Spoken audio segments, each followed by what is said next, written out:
62 ans, je m'appelle Christian, je suis marié avec Francesca, j'ai une fille de 24 ans qui s'appelle Isabelle. Aujourd'hui, je suis quelqu'un de passionné par l'humain et la communication et je suis coach à la fois pour du particulier et pour du professionnel. Avant ma rencontre avec Polo, j'étais dans une phase un petit peu critique et d'interrogation, puisque je venais de quitter la société dans laquelle je travaillais, ou une société de franchise, j'étais franchiseur, et la négociation de départ avait été un peu difficile, et j'étais un peu dans la colère, dans la frustration, dans le doute, dans une remise en question complète.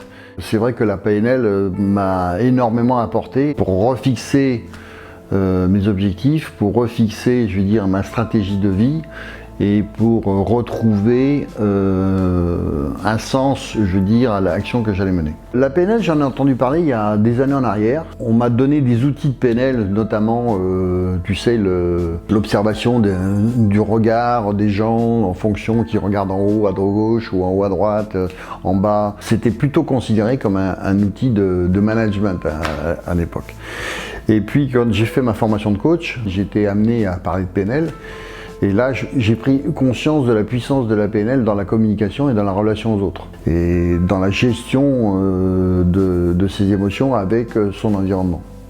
Et là, franchement, j'ai trouvé ça fantastique et je me suis dit, il faut absolument que je me forme à ça. Parce que si je ne me forme pas à la PNL, je pense que mon coaching manquera d'une dimension avec mes clients. Avant de faire la PNL, je veux dire, j'étais beaucoup dans l'impatience, dans la colère, dans la réactivité, à couper la parole aux gens, à ne pas attendre qu'ils terminent leur phrase, avec une position très dominante.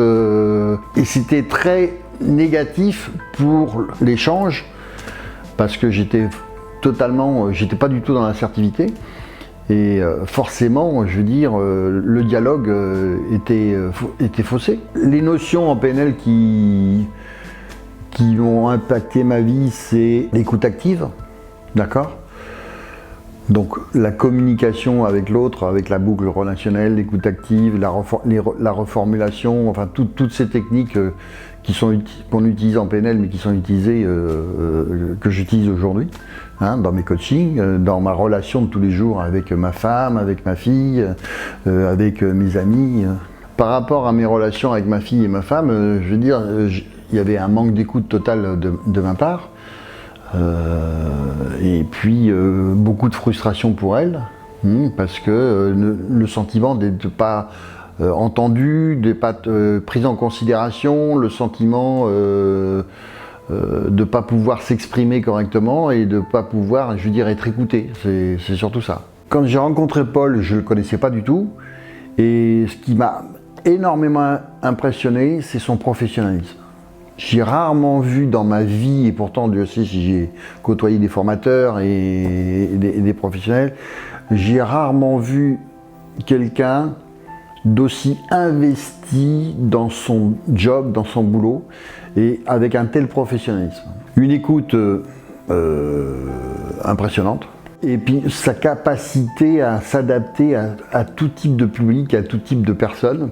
Et pour moi, c'est aujourd'hui, il fait partie de mes mentors. Ce que j'apprécie particulièrement dans sa pédagogie, c'est toute cette notion de feedback. Tu vois, dès qu'on fait des exercices, ou je veux dire des ateliers, ou en binôme, en trinôme, avec un observateur ou autre, il y a toujours après cette notion de feedback, hein, qui permet un petit peu de faire une synthèse et d'apporter la petite touche qui va bien.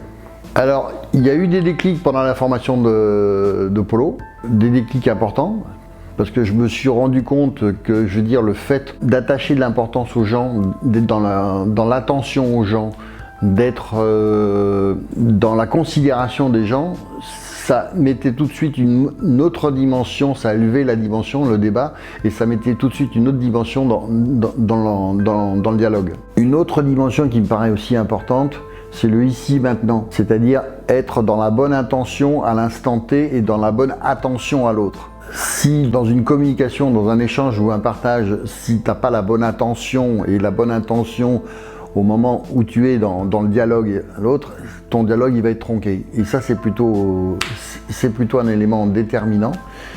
Et puis après il y a toute la notion d'ancrage, d'accord, de peur, de croyances qui vont influencer ta communication ou ton rapport à l'autre.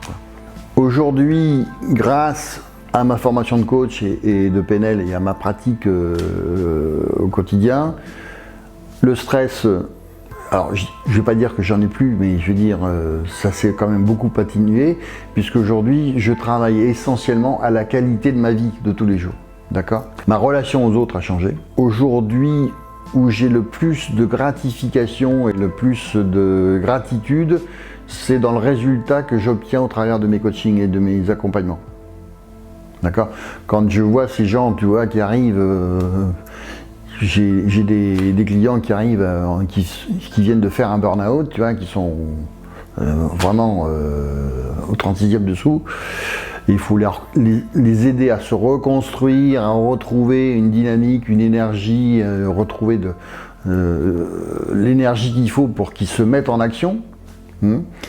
Et quand ils arrivent à se mettre en action après quelques séances, moi c'est vraiment, je veux dire, le Graal, quoi, tu vois, pour moi. Tu arrives avec, je veux dire, simplement de la présence, de l'écoute, de l'attention à l'autre, je veux dire, à transformer ces gens-là et à faire en sorte qu'ils se mettent en action et en marche. Ça tient pas du miracle, mais c'est un côté un peu magique, tu vois, un peu fantastique, qui est très excitant, quoi.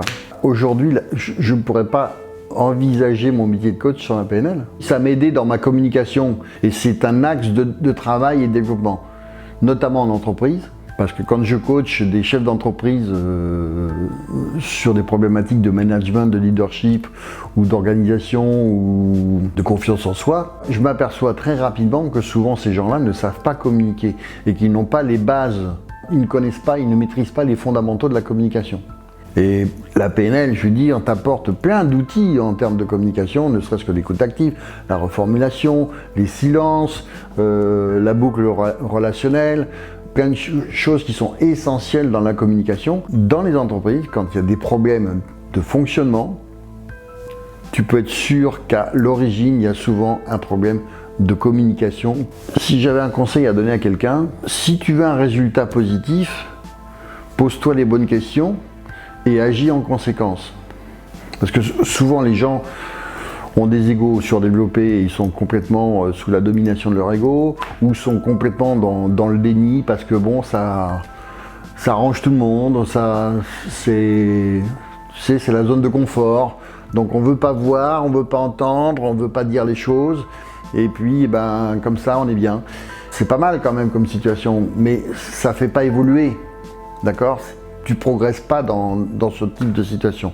Donc à un moment donné, ben, il faut être conscient que si tu veux des résultats, il faut compter que sur toi-même. Et puis, il faut passer à l'action. Alors des fois, il faut se faire violence, oui. Il faut se faire violence, mais bon, il y aura forcément du résultat. Et parce que tu auras forcément du feedback, et dans la plupart du temps, le feedback il est toujours positif. Je ne sais pas combien de personnes PPI forment dans l'année, et s'il y a beaucoup d'écoles de PNL qui forment autant de personnes en PNL et en développement personnel, simplement que ce que je me suis rendu compte, c'est qu'il y a des vraies transformations, et il y a des gens qui passent, je veux dire, d'un mal-être à un bien-être. Et il y a une qualité de vie. Et dans les gens que j'accompagne, ces gens-là, par de l'accompagnement ou par de la formation ou par, je veux dire, du développement personnel, peuvent changer leur vie, ben c'est plutôt top, quoi.